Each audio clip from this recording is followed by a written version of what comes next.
Vamos falar de Vasco, tem muita coisa para falar do Gigante da Colina. Na verdade, nem muito assim.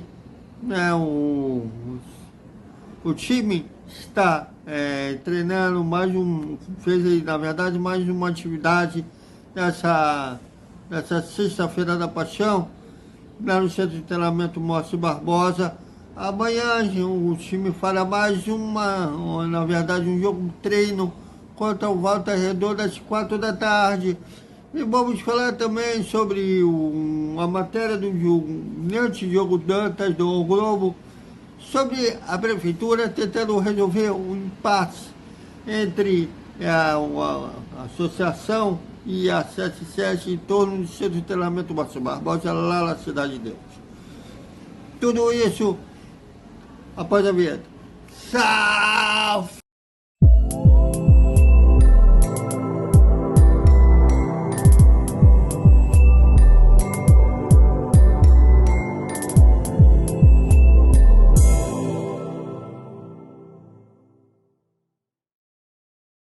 Salve, galera do Vascão! Boa noite para todo mundo. E no dia 13 e 14 de abril a bola volta a rolar. E como volta a rolar?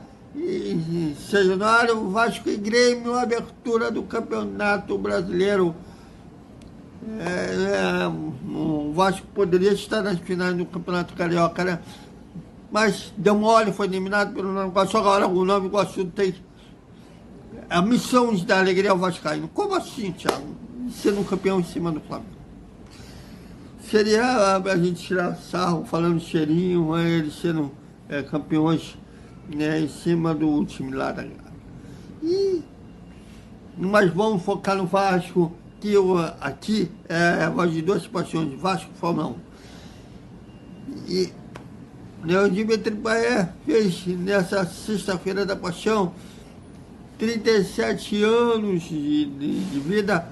Parabéns ao Payet, inclusive, obrigado por mostrar sua arte vestindo a camisa do Vasco. Então, eu discordo um pouco do Andrezinho, que é diretor do Nova Iguaçu, num podcast que ele fez lá com o Getúlio Vargas, foi depois do primeiro jogo da semifinal, que foi 1-1. Ele falando que o Payet não era isso tudo, que a badalação em torno dele era aquele carência do Vasco. De certa forma, o Vasco fazia muito tempo que não tinha um jogador acima da média como o Payet. Mas pelo futebol do cara. Olha aqui o auge dele, 37 anos, lógico, passou o auge.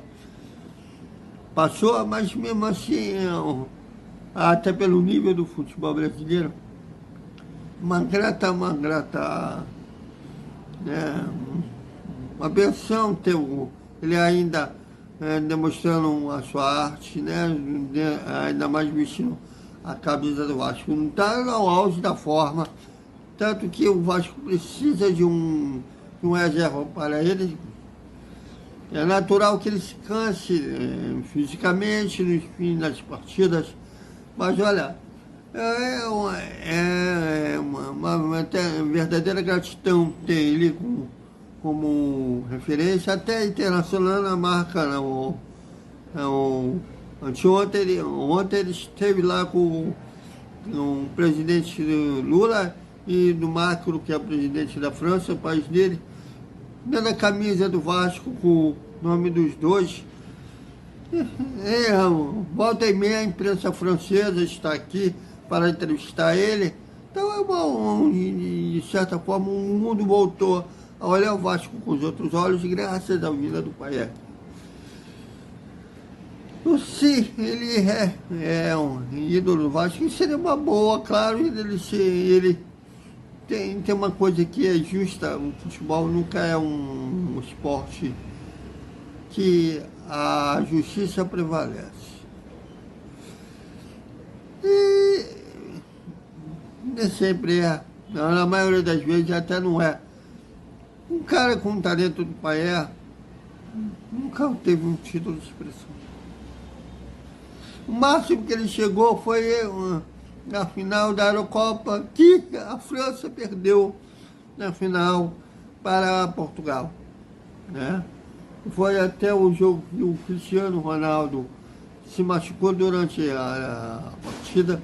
O Éder entrou e o Éder fez o gol do título de Portugal.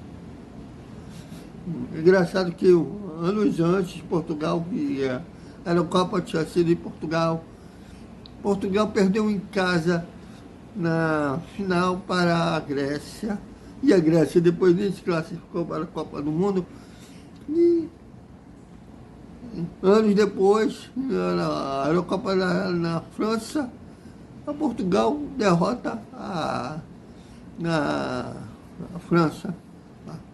Então, o futebol tem essas ironias. E foi um match com que o Payet chegou perto de um título.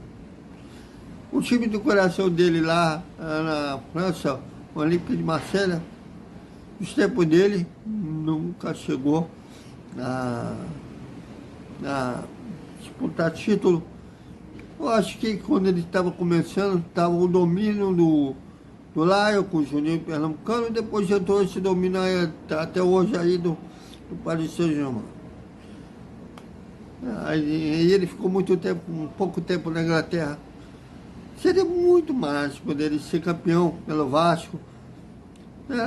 Seria até uma justiça pela carreira, pelo talento dele ser campeão. Então, parabéns, pai. Muito obrigado por ele ter optado pelo Chile. Na verdade, até teve uma entrevista que o Paulo Brasil me admitiu que foi o pai que escolheu o Vasco. Então, muito obrigado ao pai por escolher o Vasco, mostrar sua arte com a camisa 10 vascaína, que é eternizada pelo maior de todos, Roberto Dinamite, que está lá, onde um plano maior, batendo palmas, vendo um pai vestindo uma camisa que ele eternizou. Bom, e teve uma matéria interessante do Diogo Dantas, um abraço Diogo, do Globo, da Prefeitura do Rio, ser uma espécie de intermediário no impasse entre a associação e a 77 em torno do Centro de Treinamento Mórcio Barbosa, lá na Cidade de Deus. Isto porque com a venda do futebol para a 77, a 77 ficou responsável de ampliar, reformar o Centro de Treinamento Márcio Barbosa, porém a insegurança jurídica que no contrato de concessão do terreno da prefeitura para o Vasco, que na época era o futebol era gerido pela associação, previa que se a prefeitura pedisse o terreno na hora que ela quisesse, o Vasco teria que devolver o terreno. Nisso, os americanos ficaram inseguros de ampliar, reformar, fazer melhorias ali, sem ter garantias que vai ficar um bom tempo ali. Embora o contrato dá validade por 25 anos, mas tem essa cláusula que, caso a prefeitura peça o terreno, o Vasco terá que devolver. Aí, esse ano é ano de eleitoral municipais, caso o Eduardo Paz não seja reeleito, entre um outro prefeito tenha outra visão para o terreno, peça. Foi essa a insegurança dos americanos e a prefeitura teria disponibilidade de reajustar esse contrato, dizendo que se caso a prefeitura peça o terreno, ali terá que ser feito para a prática de futebol. O que daria mais segurança, já acredito que vai dar mais segurança aos americanos investirem no Centro de Treinamento Márcio Barbosa. E, caso ainda não dê segurança para eles, que eles comprem o terreno. Bom, a nota é essa. Só que para o terreno ser vendido, precisa primeiro os vereadores aprovarem a venda e os americanos, obviamente, toparem comprar o Centro de Treinamento Márcio Barbosa. Por causa dessa insegurança, os americanos acham que a associação que deveria pressionar pelo menos a prefeitura para mudar essa cláusula do terreno. Vamos ver como que fica agora, depois dessa ideia da prefeitura, se será uma linha de união entre a associação e a 77 em torno do CT Márcio Barbosa. Na verdade, você pode ver, é um dos motivos dos encontros de comunicação entre a associação e a 77, são vários encontros. Inclusive o Pedrinho deixou muito claro na coletiva que ele fez, a gente esteve lá, né? Em torno do Maracanã, que inclusive foi a minha pergunta, né? Que praticamente eles não pedem auxílio nenhum, não pedem para nada. Inclusive o Pedro se sente frustrado com isso, que como ele foi ex-jogador e acha que ele poderia contribuir para isso. Entre outros assuntos, muitos que a gente questionou, que ele disse que não pode falar. Sabe, tem coisas ali que ele disse que não pode falar, que eu não sei se ele suspeita de alguma coisa, mas como ele não tem certeza, ele não pode falar. E claro, tem essa cláusula de confidencialidade, que se ele falar, ele tem que pagar uma multa pesada. Seja como for, seja um princípio de uma linha de comunicação entre a associação e a 77. Bom, só para deixar registrado, amanhã o Vasco fará um jogo treino às 4 da tarde contra o Volta Redonda, lá no Centro de Treinamento Márcio Barbosa, fechado e sem presença da imprensa.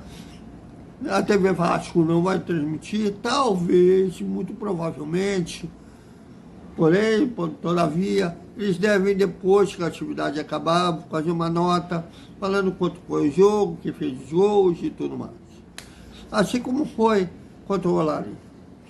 E no dia 6, tinha que ficar aí 10 dias da estreia do Vasco no Campeonato Brasileiro, terá um jogo treino, terá um amistoso, desculpe, com o América Mineiro em São Januário, mas ainda não foi falado, na verdade nem foi confirmado ainda. Mas o presidente do Clube Mineiro disse que estava em negociações bem adiantadas para esse amistoso rolar, que muito provavelmente seria em São Januário, mas não sabe se será aberto ao público, se será fechado, ainda será tudo revelado via da comunicação do Vasco. Então, é isso, galera. Até o nosso Desperta Vascaíno. E depois o boa noite, o resumo do sábado do Vasco. Até mais.